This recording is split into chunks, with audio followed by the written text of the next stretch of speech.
नमस्कार, जोहार झारखंड देख रहे हैं आप। आपके साथ में हूं शिप्रा झा। जज उत्तम आनंद हत्याकांड में सीबीआई द्वारा दायर चार्जशीट में मर्डर का दावा किया गया है। चार्जशीट में यह कहा गया कि जज उत्तम आनंद को ऑटो चालक लखन वर्मा और उसके सहयोगी राहुल वर्मा ने जानबूझकर टक्कर मारी थी। सीबीआई द्वारा 40 पेज के चार्जशीट में यह भी दावा किया गया कि ऑटो चालक का ऑटो पर पूरा नियंत्रण था, इसलिए ऑटो को बाईं ओर मोड़ने का कोई कारण नहीं था।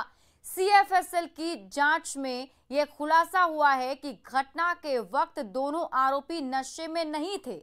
फॉरेंसिक साइकोलॉजी असेसमेंट और पॉलीग्राफ टेस्ट में भी इस बात की पुष्टि हुई कि दोनों इस अपराध में शामिल थे। सीबीआई ने दोनों अपराधियों के खिलाफ सामान्य आशय से टक्कर मारकर जज की हत्या करने और सबूत मिटाने के आरोप में चार्जशीट दायर की है।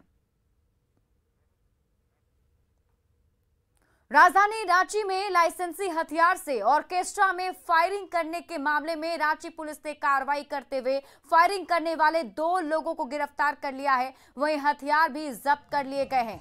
मामले में एक और व्यक्ति की गिरफ्तारी के लिए फिलहाल पुलिस छापेमारी कर रही है। आपको बता दें कि ये पूरा मामला रांची के सुखदेव नगर इलाके का है, जहां एक नेता के घर पर हुए ऑर्केस्ट्रा प्रोग्राम में लाइसेंसी हथियार से जमकर गोलियां चलाई गई थी। इस ऑर्केस्ट्रा प्रोग्राम में कई नेता और जमीन कारोबारी शामिल रहे, जिसमें बार बालाओं ने जमकर ठुमका लगाया और जमीन कारोबारी और नेताओं ने अपनी बंदूक से फायरिंग भी की। फायरिंग का वीडियो वायरल होने के बाद पुलिस मामले में रेस हुई। मामले में अब तक 2 लोगों को हिरासत में लिया गया है, जिनका नाम विकास कुमार और सोनू वर्मा बताया जा रहा है। फिलहाल पुलिस उनसे पूछताछ कर रही है। थाना का यह मामला है, जिसमें एक वीडियो जो है वो सोशल मीडिया पर वायरल किया गया था, जो हमारे संज्ञान में आया। संज्ञान में लेते ही हम लोगों ने अग्रतर कार्रवाई इसमें शुरू कर दी है। लोगों को पूछताछ के लिए लाया गया है। अभी आगे पूछताछ के क्रम में जैसे जैसे बातें आएंगी उस आधार पर अग्रतर कार्रवाई की जाएगी। बिहार रेजिमेंट के हवलदार शहीद सुनील लकड़ा का पार्थिव शरीर मंगलवार को सिक्किम से गुमला उनके आवास चेटर अनुग्रह नगर में लाया गया, जहां जवानों ने उन्हें सलामी दी। इस दौरान बड़ी संख्या में लोग शहीद के दर्शन के लिए उमड़ पड़े। बिहार रेजिमेंट के जवानों और अधिकारियों ने शहीद के पार्थिव शरीर को सलामी दी और राजकीय सम्मान के साथ शहीद का अंतिम संस्कार किया गया, जहां लोगों ने सुनील लकड़ा अमर रहे के नारे भी लगाए। वहीं शहीद की पत्नी ने परिवार के लालन पालन की चिंता जताते हुए अपने बच्चों का सही परवरिश और शिक्षा दिलाने की बात कही।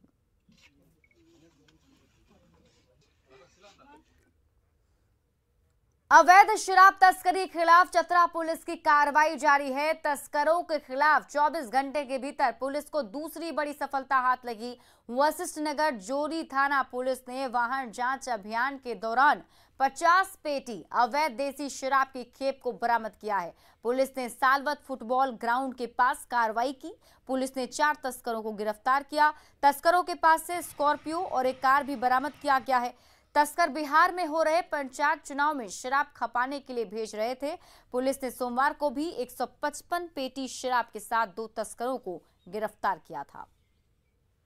कल ही जो है एक टाटा 407 पकड़ाई थी, जिसमें कुल 155 पेटी शराब बरामद हुई थी। आज दोबारा जो है हम लोगों ने 50 पेटी शराब पकड़ने में सफलता पाई है और इसमें 4 लोग भी गिरफ्तार हुए हैं, जो कि रांची और चतरा के रहने वाले हैं, और 2 गाड़ी। सीएम हेमंत सोरेन आज साहिबगंज में जैप-9 के पासिंग आउट परेड में शामिल हुए, जहां डीजीपी नीरज सिन्हा ने 502 आरक्षियों को शपथ दिलाई। जैप-9 परिसर में आयोजित पासिंग आउट परेड में सभी प्रशिक्षु आरक्षियों ने अपने कंपनी कमांडर के साथ मुख्यमंत्री हेमंत सोरेन को पासिंग आउट परेड की सलामी दी। इस अवसर पर कई पुलिसकर्मियों को सम्मानित भी किया गया। शपथ लेने के बाद हमारे पुलिस परिवार में पूर्ण रूप मैं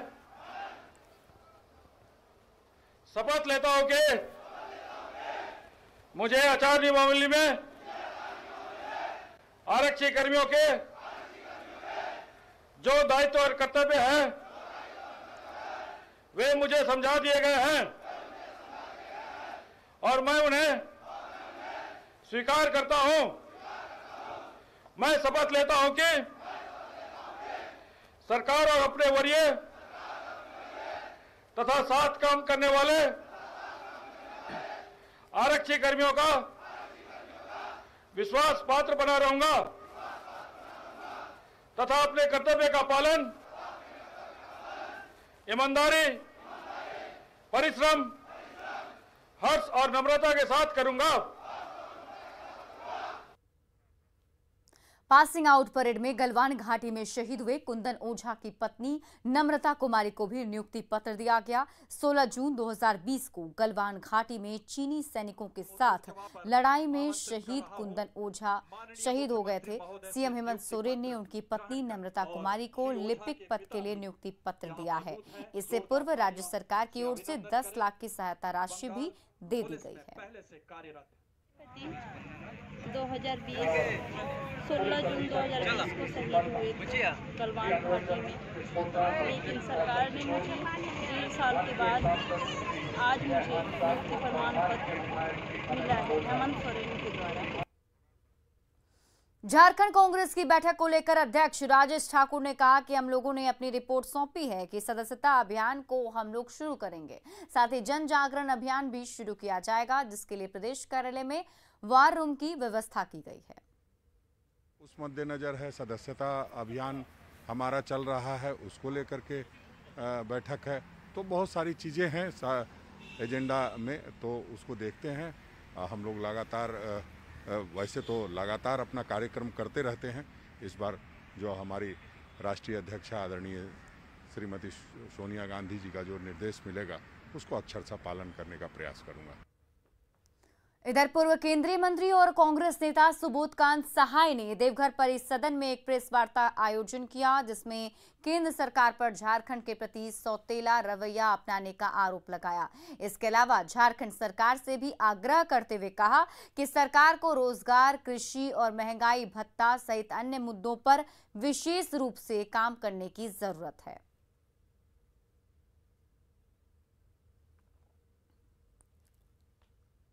अब इस सरकार को आम लोगों से जुड़े सवाल, चाहे वो बेरोजगारी से जुड़ा हुआ सवाल का, महंगाई भत्ता से जुड़ा हुआ सवाल था, उस पर एकमुश्त काम करना चाहिए। हमारे किसानों के सवाल पे बहुत काम हुए हैं। गोड्डा नगर परिषद और आकांक्षा सॉलिड वेस्ट मैनेजमेंट कंपनी की लड़ाई में गोड्डा की जनता पिस रही है। दरअसल शहर में कचरा उठाने की जिम्मेदारी आकांक्षा कंपनी को दी गई, लेकिन पिछले 3 दिनों से कचरा नहीं उठने के कारण शहर की स्थिति बदतर हो गई।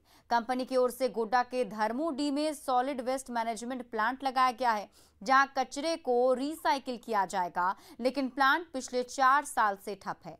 भुगतान को लेकर कंपनी ने कचरे का उठाव भी बंद कर दिया, जिसके बाद गंदगी और बदबू से लोग परेशान हैं।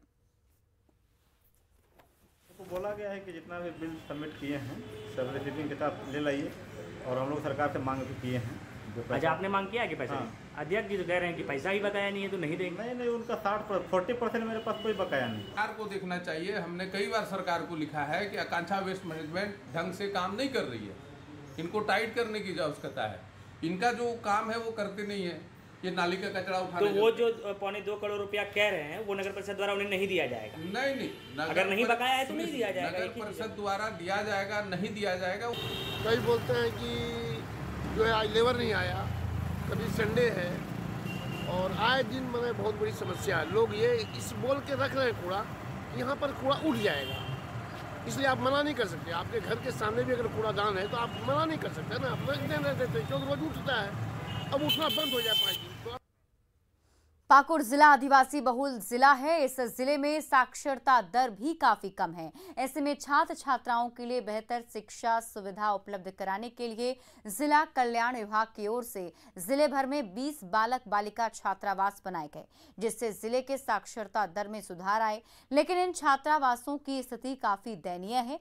कोई छात्रावास जर्जर हो गया है, कई छात्रावास में सुविधाओं का अभाव है। केकेएम कॉलेज राज +2 विद्यालय की बालिका छात्रावास में पानी की घोर समस्या है।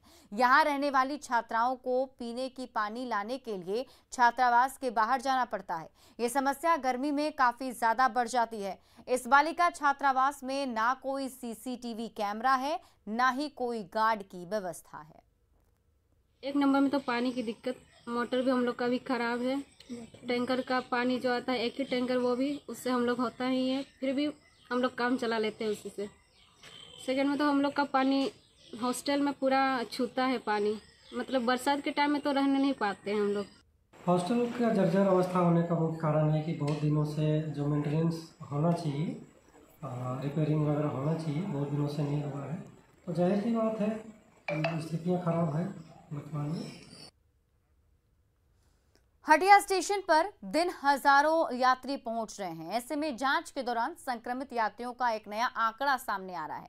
खास तौर पर पुरी से हटिया चलने वाली तपस्विनी एक्सप्रेस में कोविड के मामले सबसे ज्यादा सामने आ रहे हैं। स्टेशन पर यात्रियों की एंटीजन और आरटी-पीसीआर टेस्ट की जा रही है, लेकिन रिपोर्ट आने तक मुसाफिरों को रोकने की कोई व्यवस्था नहीं की गई, जिसके कारण राज्य में संक्रमण फैलने का खतरा बढ़ गया है। स्टेशन का जायजा लिया संवाददाता ओम प्रकाश ने। त्योहारों के समय में कोरोना का संक्रमण लगातार राज्य में फैल रहा है और सबसे बड़ी जो वजह बन रही है वो ट्रेन से आने वाले दूसरे प्रदेशों के यात्री, जो भी यहाँ पर आदमी आ रहे हैं, उनकी एंटीजन और आरटी-पीसीआर टेस्ट हो रही है। और यहाँ पर लोगों को चूँकि एंटीजन टेस्ट में जो रिपोर्ट आता है वो 5 मिनट के बाद आता है, लेकिन ऐसी कोई व्यवस्था नहीं है कि 5 मिनट तक यात्रियों को रोका जाए। अगर कोई यात्री यहाँ पर संक्रमित भी हो गए तो सीधे राजधानी में प्रवेश कर रहे हैं। कोई ऐसी व्यवस्था नहीं है कि यात्रियों को 5 मिनट 10 मिनट तक रोकने के लिए, आपको सपोर्ट करने के लिए यहाँ पर कोई। बिल्कुल, यहाँ पे अभी कल ही मीटिंग हुई है, सर लोग आए हुए थे, जिसमें बातचीत हुई है कि जितने पैसेंजर आएंगे उनके जांच होने के बाद हम लोग उनको 5-10 मिनट यहाँ रोकना है, तभी रिपोर्ट देने के बाद वो छोड़ेंगे। लेकिन अभी तो स्थिति है, जो भी आ रहे हैं काफ़ी ज़्यादा भीड़ है, सीधे निकल के पर बाहर निकल जा रहे हैं। बिल्कुल, आज तो सब बाहर ही जा रहे हैं। आज तुमने कोई डोज लिया अभी तक वैक्सीनेशन का? हाँ, हमने दोनों ले लिया है। यस। यहाँ पर जो है आप लोग सीधे यहाँ से जांच करा कर बाहर निकलेंगे। कोई किसी ने कहा है आपसे कि 5 मिनट 10 मिनट रुकना है यहाँ पर? नहीं। वर्तमान में रांची मंडल में जितनी भी ट्रेनें बाहर से आ रही हैं, वो रांची हो या हटिया स्टेशन हो, वहाँ पे हम लोग जिला प्रशासन के सहयोग से हम लोगों ने टेस्टिंग का सारी व्यवस्था कर रखी है। किसी भी विशेष ट्रेन के बारे में कि इस तरह की ज़्यादा कोविड निकल रहे हैं, ऐसी कोई सूचना हम लोगों को नहीं प्राप्त हुई है। समझ लीजिए कि अगर जांच की व्यवस्था इसी तरह रही, प्रशासनिक सख्ती नहीं रही, तो राज्य में कोरोना संक्रमण का रफ्तार जो चल रही है उसको रोकना कितना मुमकिन हो पाएगा। कैमरामैन संत के साथ संजय कुमार सिन्हा, हटिया, रांची। रांची के हटिया डीआरएम कार्यालय में आज विजिलेंस अवेयरनेस वीक का आयोजन किया गया, जिसमें रेल अधिकारियों और कर्मचारियों ने अपने काम को लेकर कर्तव्य निष्ठा की शपथ ली। हटिया डीआरएम प्रदीप गुप्ता ने सभी पदाधिकारियों और अधिकारियों को शपथ दिलाई। रांची रेल मंडल में विजिलेंस अवेयरनेस वीक मनाया जा रहा है। इस वीक के तहत बहुत सारे सतर्कता से संबंधित कार्यक्रम हम लोग आयोजित करेंगे। उसके प्रथम चरण में आज आदरणीय डीआरएम रांची मंडल द्वारा सभी कर्मचारियों को सतर्कता की प्लेस दिलवाई गई, शपथ दिलवाई। साहिबगंज में कालाजार के मामले काफी कम हुए हैं। संभावित प्रयास की बदौलत पिछले साल की तुलना में इस बार आधे से कम मामले सामने आए। 2020 में कुल 48 कालाजार केस मिले थे, जबकि इस बार अभी तक 22 केस मिले हैं। 2016 के बाद साहिबगंज के हाजीपुर दियारा में एक साथ 2 रोगियों के मिलने के बाद स्वास्थ्य महकमे में हड़कंप मच गया। जिले का मंडरो प्रखंड कालाजार का रेड जोन बना हुआ है। इसकी रोकथाम के लिए विभाग सतर्क हो गया है। स्वास्थ्य विभाग ने गांव-गांव घूम कर सर्वे करने का फैसला किया है, ताकि कालाजार के फैलाव को रोका जा सके। डिजीज कंट्रोल प्रोग्राम भारत सरकार द्वारा चलाया जा रहा है, इसके अंतर्गत कालाजार के सस्पेक्टेड रोगी को खोजेंगे। इसके तहत जेएसएलपीएस ग्रुप का हम लोग हेल्प ले रहे हैं। ठीक है, उन्हीं के एक्टिव वुमेन यूपीएम है, इसी है, सभी के सहयोग से हमको सफल बनाना है। और अब बात महापर्व छठ की तैयारी की।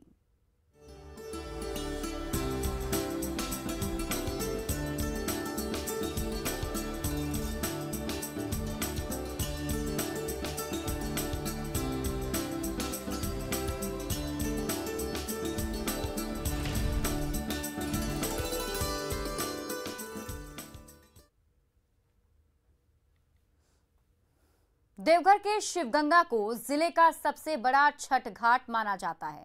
छठ पूजा नजदीक है, ऐसे में इस घाट पर हजारों श्रद्धालु छठ पूजा करने पहुंचेंगे, लेकिन घाट पर गंदगी का अंबार लगा हुआ है। मूर्ति विसर्जन के बाद से शिवगंगा का बुरा हाल है। कहीं लकड़ी के टुकड़े, बांस की बल्लियां, मिट्टी के टूटे हुए बर्तन, मां की प्रतिमाओं पर चढ़ाई गई फूल और जलकुंभी तैर रही है। यहां निगम की लापरवाही साफ तौर पर देखी जा रही है। शिवगंगा का जायजा लिया संवाददाता मनीष दुबे ने। आस्था का महापर्व छठ अब से कुछ दिनों में शुरू हो जाएगा। साफ सफाई के साथ यह पर्व बहुत ही धूमधाम से झारखंड बिहार के लोग, देवघर की बात करें तो देवघर में शिवगंगा सबसे बड़ा छठ घाट होता है, क्योंकि यहाँ का दो महत्व है कि एक तो ये शिव की गंगा है और दूसरा चीज़ की छठ के लिए यहाँ पे लोग जुटते हैं। लेकिन अभी जो स्थिति आप देख रहे हैं ये पूरी काई जमी हुई है और गंदगी भी काफ़ी है शिवगंगा में। मूर्ति का जो विसर्जन यहाँ पे किया गया था, मनाई के बाद भी यहाँ पे लोग विसर्जन किए थे, जिसके बाद निगम ने ये सफाई भी दी थी कि जल्द से जल्द सफाई इसकी कर दी जाएगी। लेकिन आपकी देखिए नज़रें जहाँ तक पड़ेंगी वहाँ तक आपको गंदगी ही। हालांकि मूर्ति विसर्जन, दशहरा के मूर्ति विसर्जन के बाद बोला गया था कि शिवगंगा की सफाई होगी, लेकिन अब छठ आने को है, लेकिन यहाँ की सफाई भगवान भरोसे है। मनीष दुबे, न्यूज़ 18, देवघर। लोहरदगा शहर के बीच में स्थित ठकुराइन तालाब 1857 में बना था, लेकिन नगर परिषद की लापरवाही और उदासीनता के कारण बदहाल है। कुछ दिनों के बाद छठ भी होने वाला है, लेकिन उसके बाद भी नगर परिषद सुस्त है। इससे स्थानीय लोगों में नाराजगी है। तालाब के बारे में बताया जाता है कि तालाब का इतिहास रजवाड़ा प्रथा से भी जुड़ा हुआ है। लोहरदगा के ठाकुर साहब जयनाथ देव शाही अपनी पत्नी रूपन कुंवर के लिए 164 साल पहले इस तालाब को उन्होंने बनवाया था। तालाब नगरपालिका के उदासीनता के कारण लगभग पूरे साल बदहाल स्थिति में ही रहती है। एक छठ पूजा के अवसर पर खाना पूर्ति किया जाता है, साफ सफाई किया जाता है, उसके बाद कंटिन्यू पूरे साल पूरे बदहाल स्थिति में रहती है। रामगढ़ में भी महापर्व छठ को लेकर घाटों की साफ सफाई की शुरुआत हो गई है। बड़का काना के जोड़ा तालाब छठ घाट में जलकुंभी भर गए हैं, साथ ही गंदगी का अंबार है। ऐसे में लोगों ने खुद ही साफ सफाई की शुरुआत की। जायजा लिया संवाददाता जावेद खान ने। बड़का काना के जोड़ा तालाब के पास आप हमारे पीछे देख सकते हैं गंदगी का अंबार लगा हुआ है और छठ महापर्व बिल्कुल नज़दीक है।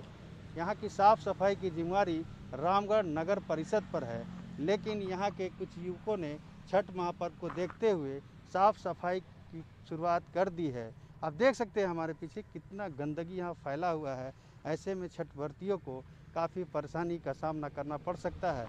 नगर परिषद अपने कर्तव्यों से, अपनी जिम्मेदारियों से पल्ला झाड़ता हुआ दिख रहा है और यहाँ के लोग जो हैं, युवक यहाँ के, वो टोली बनाकर सुबह सुबह आ रहे हैं और घाट की सफाई करने में लगे हुए हैं। जावेद खान, न्यूज़ 18, रामगढ़। बोकारो में महापर्व छठ को लेकर बोकारो स्टील प्रबंधन ने अब तक घाटों की साफ सफाई शुरू नहीं की, लेकिन लोग खुद से साफ सफाई में जुटे हुए हैं, जिसका जायजा लिया संवाददाता मृत्युंजय ने।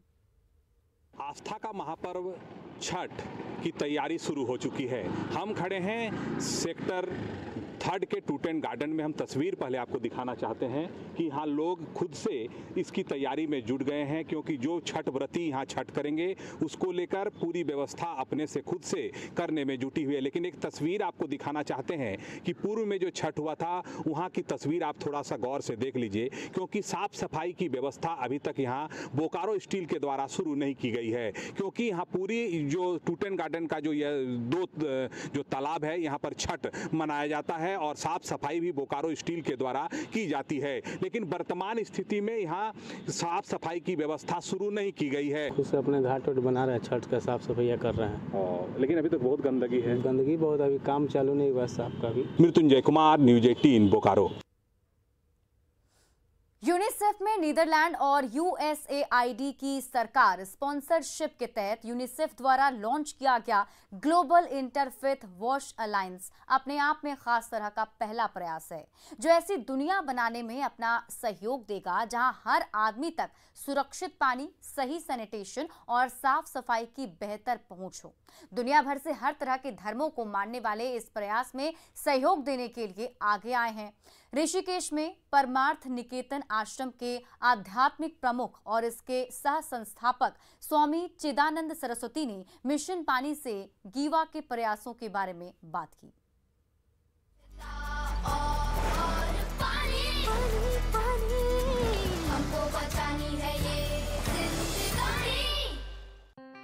जब हम एजेंडा 2030 और भारत की बात करते हैं तो हमें याद रखना होगा कि सतत विकास से हमारा मतलब क्या है। एक ऐसे विकास से जो वर्तमान पीढ़ी के साथ हमारी भावी पीढ़ियों की ज़रूरत को भी ध्यान रखे, और उसके लिए सबसे ज़्यादा ज़रूरी है कि हमारे पास जल हो। जल और स्वच्छता दोनों की बहुत ही ज़्यादा ज़रूरत है। तो हम लोग इसके लिए अवेयरनेस प्रोग्राम कर रहे हैं। 4 आईज प्रोग्राम बनाया है। Number 1 information, number 2 inspiration, number 3 innovation और नंबर 4 इम्प्लीमेंटेशन।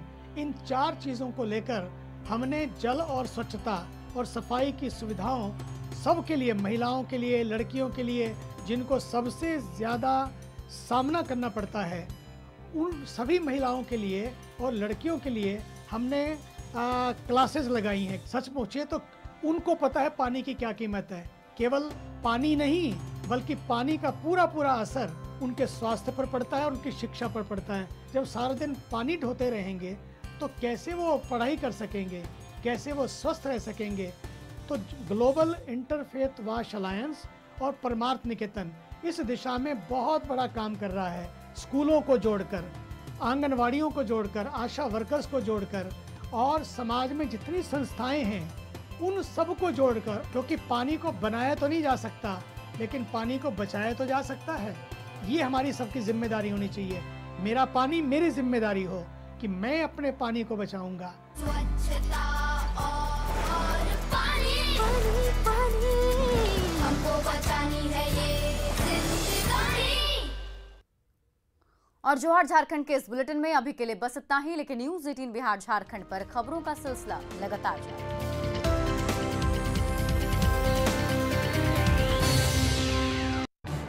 इस न्यूज हेडलाइंस के प्रायोजक